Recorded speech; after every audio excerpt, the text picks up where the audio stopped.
الحمد لله رب العالمين والصلاة والسلام على خاتم النبيين أما بعد فأعوذ بالله من الشيطان الرجيم بسم الله الرحمن الرحيم الصلاة والسلام عليك يا رسول الله وعلى آلك وأصحابك يا حبيب الله الصلاة والسلام عليك يا نبي الله وعلى آلك وأصحابك يا نور الله۔ درود پاک پڑھنے کے بے شمار فضائل و برکات ہیں، بہت سارے واقعات، بہت ساری حدیثیں فضائل درود میں ملتی ہیں، مگر بعض اوقات ایسا ہوتا ہے کہ کچھ لوگ یہ سمجھتے ہیں کہ درود پاک بڑی اچھی چیز ہے، پڑھ لیں تو بڑا کمال ہے، لیکن نہ پڑھیں تو کوئی پرابلم نہیں ہے۔ نارملی درود پاک کو لوگ گرانٹڈ لے لیتے ہیں، ایسا نہیں ہے۔ درود پاک بعض موقعوں پر پڑھنا ضروری ہے، اور درود پاک سے دوری بعض اوقات ہلاکت کا سبب بن جاتی ہے۔ ایک حدیث پاک سنیے، اللہ کے حبیب علیہ الصلوۃ والسلام فرماتے ہیں جو درود پاک پڑھنا بھول گیا وہ جنت کا راستہ بھول گیا۔ درود پاک کو چھوڑنا نہیں ہے، یہ جنت میں جانے کا راستہ ہے۔ اب جو میں آپ کو حدیث سنانے جا رہا ہوں نا، اس میں مزید نہ صرف درود پاک کی اہمیت کا اندازہ ہوگا، بلکہ ماہ رمضان اور والدین، ان سب کی اہمیت کا اندازہ ہوگا۔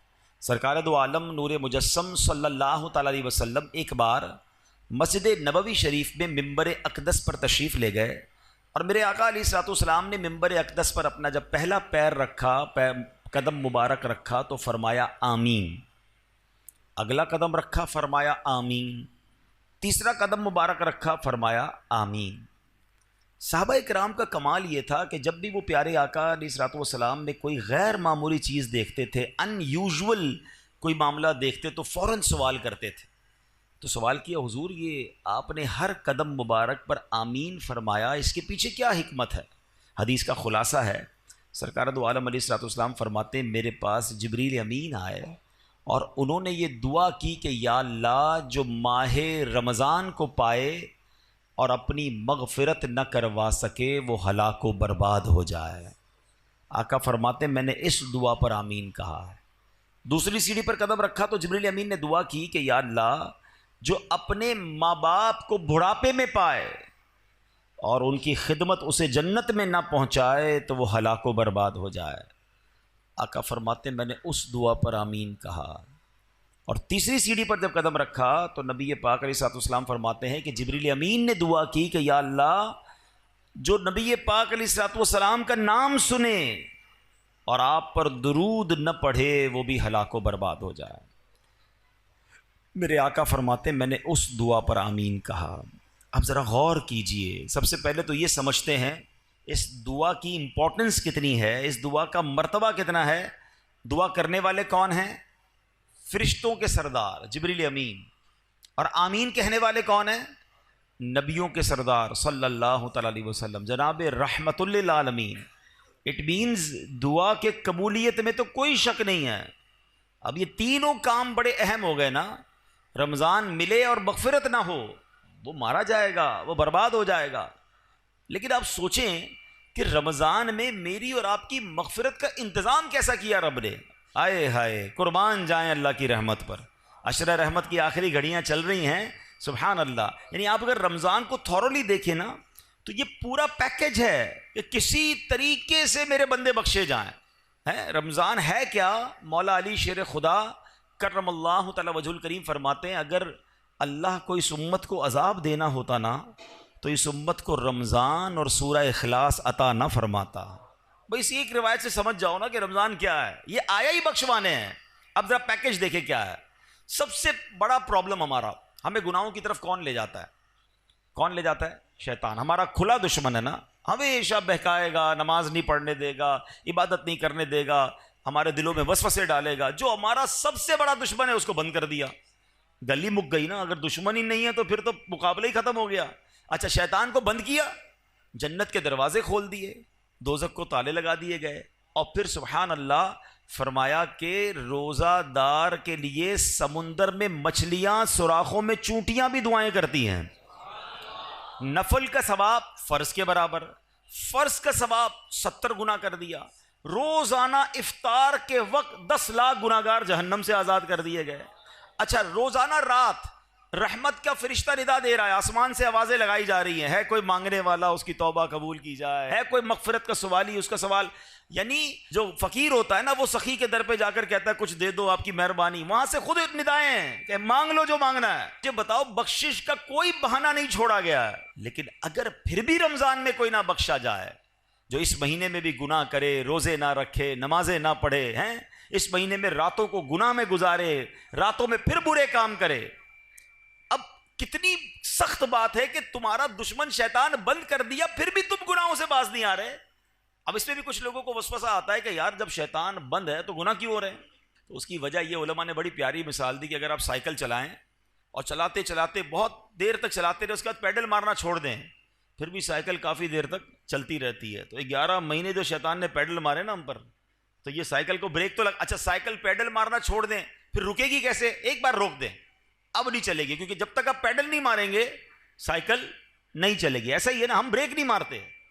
ہونا یہ چاہیے پہلی رمضان کو ہی بریک لگا دیں کہ بس اب گناہ نہیں کرنے. سارے گناہوں والے دوست دور، موبائل میں سارے وہ تمام گروپ سے ایگزٹ، تمام پیجز سے باہر جو مجھے گناہ کرواتے. بریک تو لگاؤ نا، پھر نہیں ہوگا رمضان میں گناہ. اگر بریک ہی نہیں لگ رہا، ہمیں دوست بھی وہی چاہیے، ہمیں موبائل میں بھی وہی دیکھنا ہے، ہمیں جناب معاذ اللہ ٹی وی میں بھی وہی دیکھنا ہے. تو آپ سوچیں رمضان میں گناہ کی پنشمنٹ بھی زیادہ ہے، اس کی سزا بھی زیادہ ہے، مگر لوگ گناہوں سے باز نہیں آتے رمضان میں. ایک حدیث سے اس کی سیویرٹی، اس کی سختی سمجھو. حدیث پاک کا مضمون ہے جو رمضان میں ایک گناہ کرے، ایک گناہ، اس کے 1 سال کے اعمال برباد کر دیے جائیں گے. ایسا نہ ہو کہ رمضان میں کروڑوں بخشے جائیں اور ہم اپنی بری عادتوں کی وجہ سے مارے جائیں. رمضان کی راتیں گناہوں کے لیے نہیں، عبادت کے لیے ہیں. رمضان کھانے پینے کے لیے نہیں، یہ تلاوت اور سجدوں کے لیے آیا ہے. تو نمبر 1 اس دعا کو یاد رکھنا کہ نبی پاک نے آمین کہا ہے کہ جو رمضان کو پائے اور اپنی مغفرت نہ کروا سکے وہ ہلاک ہو جائے. دوسری کیا دعا تھی کہ یا اللہ جو اپنے والدین کو بڑھاپے میں پائے اور ان کی خدمت اسے جنت میں نہ پہنچائے تو وہ بھی ہلاک و برباد ہو جائے. اب سوچئے کہ ہم اپنے والدین کی کتنی خدمت کرتے ہیں. جب والدین کی بات چلی ہے نا تو چلیں پہلے میں ہماری امی حضور حضرت خدیجۃ الکبریٰ رضی اللہ تعالیٰ کا بھی کچھ ذکر کر لوں کہ کیا عظیم ہستیاں. 10 رمضان ان کا یوم وصال ہے. کمال کی حدیث سنیے گا، بخاری شریف کی حدیث. جب پیارے آقا علیہ الصلوۃ والسلام غار حرا میں تشریف لے جایا کرتے تھے، ایک دن یوں ہوا کہ پیارے نبی رسول ہاشمی علیہ الصلوۃ والسلام غار حرا میں تشریف فرما تھے. حضرت جبریل امین بھی بارگاہ رسالت میں حاضر تھے. اتنے میں مسلمانوں کی پیاری امی جان رسول اکرم صلی اللہ تعالی وسلم کی زوجہ محترمہ حضرت خدیجۃ الکبریٰ رضی اللہ تعالیٰ عنہ دور سے آتی ہوئی نظر آئیں. آگے کیا ہوا؟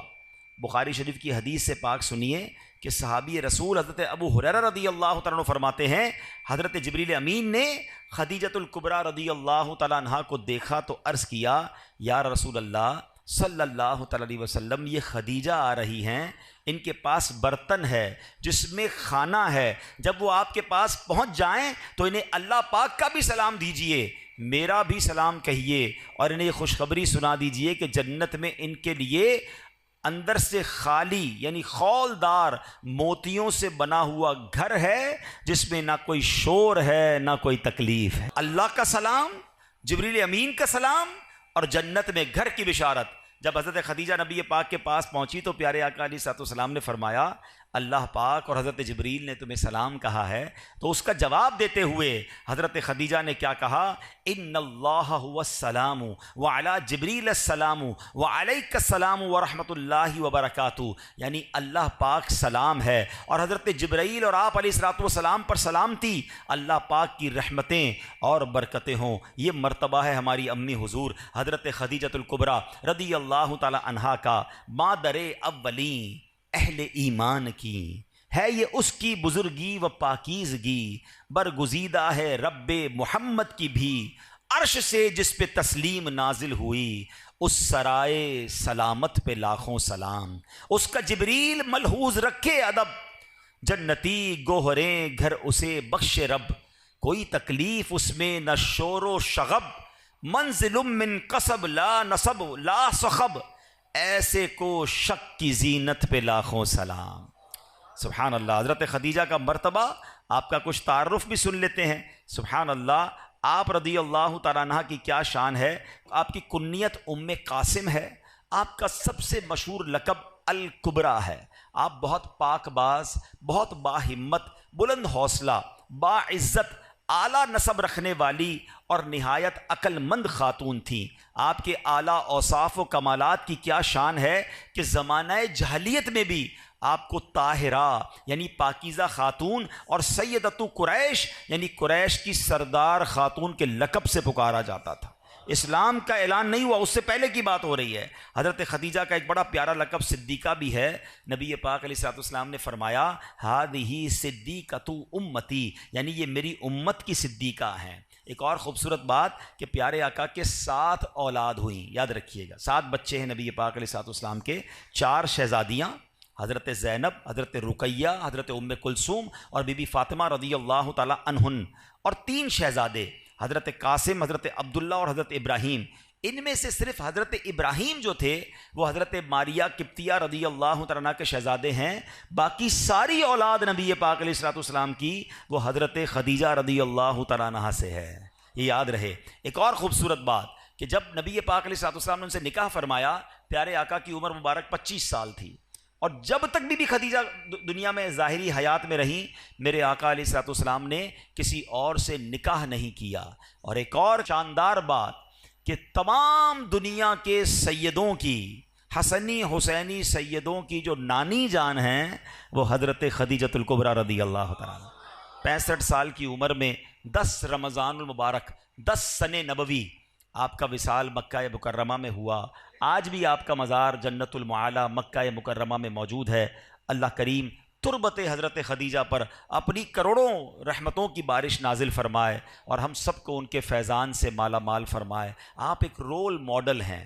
پیارے آقا علیہ الصلوۃ والسلام کی زندگی کا جو سب سے ٹف ٹائم تھا نا، وہ اسلام کا جب اعلان ہوا تھا۔ اس سے پہلے تو لوگ بڑا پیار کرتے تھے نا، آپ کو صادق اور امین کہتے تھے، مگر جب نبی پاک نے اعلان نبوت کیا تو اس کے بعد اپنے پرائے ہو گئے، جان کے دشمن ہو گئے۔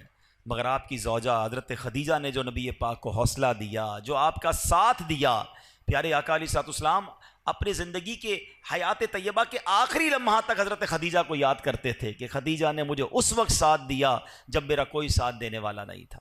تو یہ بات سیکھنی چاہیے ہماری ماؤں بہنوں کو کہ اگر گھر میں مرد کسی مشکل میں ہے، پریشانی میں ہے، تو ہمیں اس کا ساتھ دینا ہے، تانے نہیں دینے، ٹینشن نہیں دینی ہے۔ اور یاد رکھیں میری وہ بہنیں اور مائیں جو مشکل وقت میں اپنے شوہر کا، اپنے بھائی کا، اپنے والد کا ساتھ دیتی ہیں، وہ اللہ انہیں سکھ کے دن ضرور دکھاتا ہے۔ اور جو ہم نے سنا حدیث، پھر آتے اس دعا کی طرف، حضرت جبریل نے دعا کی کہ جو اپنے ماں باپ کو بڑھاپے میں پائے اور مغفرت نہ کروا سکے وہ ہلاک ہو جائے، تو اس سے سوچنا یہ ہے، اس سے سمجھنا یہ ہے کہ ماں باپ کی کتنی خدمت کرنی ہے، ماں باپ کی کتنی دعائیں لینی ہیں۔ میں آج ایک تحدیث نعمت کے لیے، شاید کسی کو یہ بات ترغیب کے لیے مل جائے، اس لیے بیان کرنے جا رہا ہوں۔ میرے ابو جان تقریباً 30 محرم کو آپ کا وصال ہوا، اللہ پاک ان کی بے حساب مغفرت فرمائے۔ ہمیں یہ ضرور اطمینان ہے کہ محرم کے اسی مہینے میں عاشورے میں انہوں نے عمرہ بھی کیا تھا، اور حدیث پاک ہے کہ ایک عمرہ دوسرے عمرے تک گناہوں کا کفارہ ہے۔ والد صاحب نماز کے لیے گھر سے نکلے تھے اور راستے میں چوٹ لگی، اور اسی چوٹ سے وہ پھر دنیا سے چلے گئے، واپس نہ آ سکے۔ تو جو راہ خدا میں نکلتا ہے، اللہ پاک اس کو اس سے اچھی کیا موت ہوگی کہ نماز کی حالت میں وہ تشریف لے گئے۔ لیکن میں نے یہ سوچا کہ ماں باپ تو چلے گئے، اگر ماں باپ حیات ہوتے تو ہم ان کے ساتھ کوئی افطار تو کرتے نا، ہیں ان کی کوئی افطار کی دعوت تو کرتے۔ تو میں نے اور میرے بھائی نے مشورہ کیا کہ اب نہ امی ہیں نہ ابو ہیں، ان کی مسجدیں تو ہیں، تو کیوں نہ ہم وہاں جا کر قرآن خوانی کر کے ایک افطار اجتماع ان کے ایصال ثواب کا کریں، تاکہ ان کی روح کو ثواب پہنچے اور قبر میں بھی انہیں احساس ہو کہ انہیں بچے ان کے بھولے نہیں ہیں۔ یہ بات میں نہ کرتا، مگر میں اس لیے اس طرح کی بات کر رہا ہوں کہ شاید وہ لوگ جن کے ماں باپ چلے گئے ہیں ان کو ترغیب ملے کہ خدا کی قسم آج اگر آپ کے پاس ماں باپ ہیں، واللہ یو آر سو لکی، جس کے پاس ماں باپ بھی ہیں اور رمضان بھی ہے، آئے ہائے ہائے، اور کیا چاہیے تمہیں کہ ماں کے ساتھ افطار کرتے ہو، والد کے ساتھ افطار کرتے ہو، ماں کی دعائیں تمہارے ساتھ ہیں اور رب کی رحمتیں برس رہی ہیں، اس سے اچھی تو کوئی بات نہیں ہے۔ تو پلیز ماں باپ ہیں تو قدر کیجئے، دعائیں لیجئے، ان سے ان کو راضی کرنا، یہ تمہارے لیے جنت کا سامان ہے۔ حدیث پاک کا مضمون ہے جن سے ان کے ماں باپ راضی ان سے ان کا رب راضی، اور اگر ماں باپ ناراض تو رب ناراض، انہیں ناراض نہ کرنا، ہمیشہ خوش رکھنا۔ اور اگر ماں باپ چلے گئے ہیں تو انہیں بھولا نہ کرو، کسی نہ کسی بہانے انہیں تحفے پہنچایا کرو۔ ہم کیا تحفہ پہنچا سکتے ہیں؟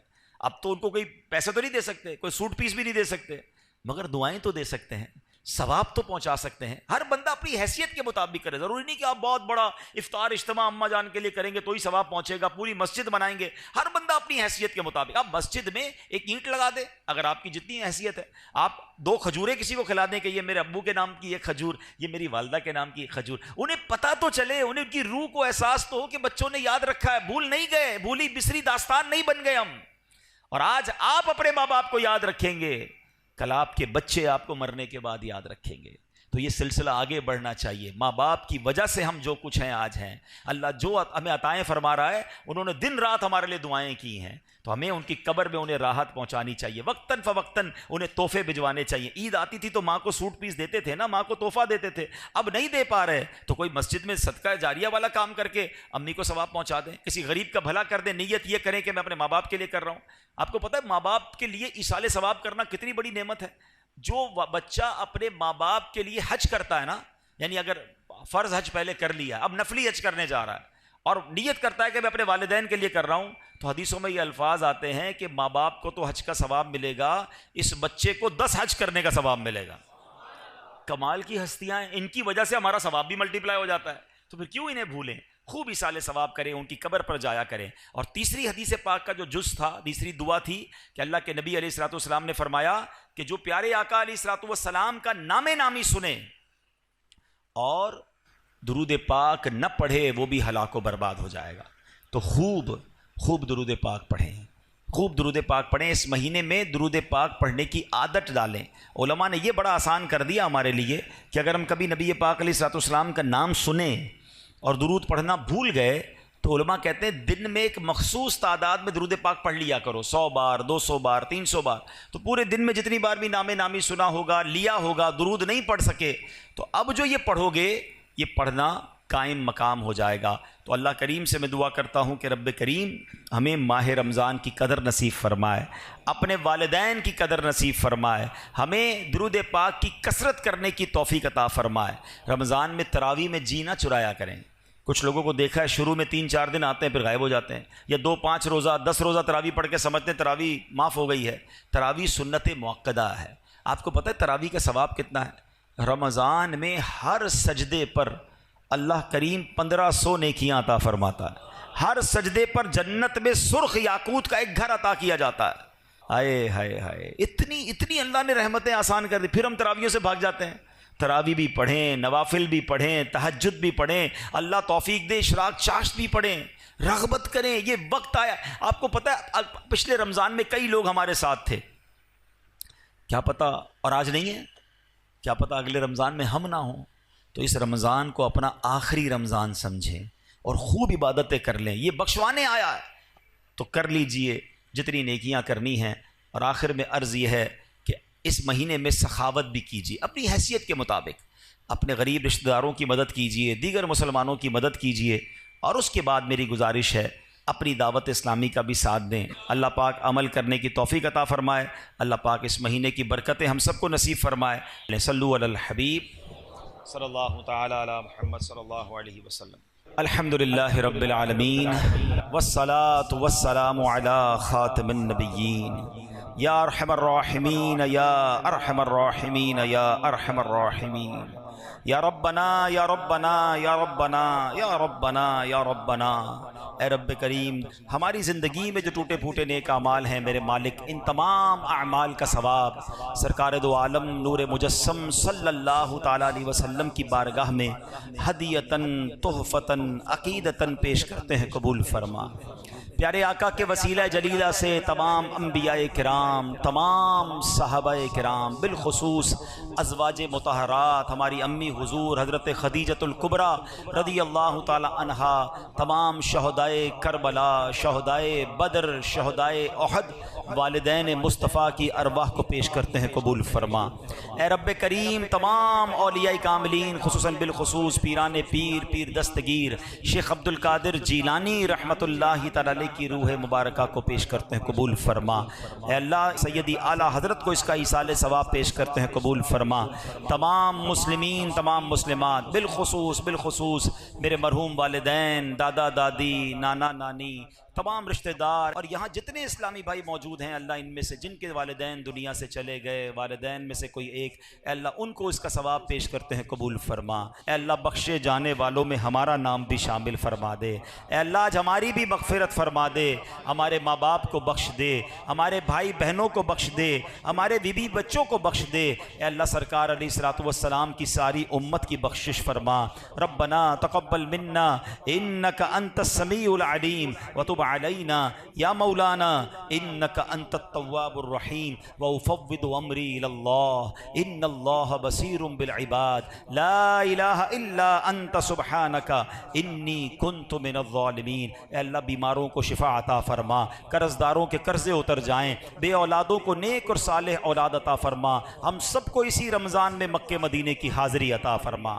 وصلی اللہ تعالی علی خیر خلقہ محمد وآلہ وصحبہ اجمعین برحمتک یا ارحم۔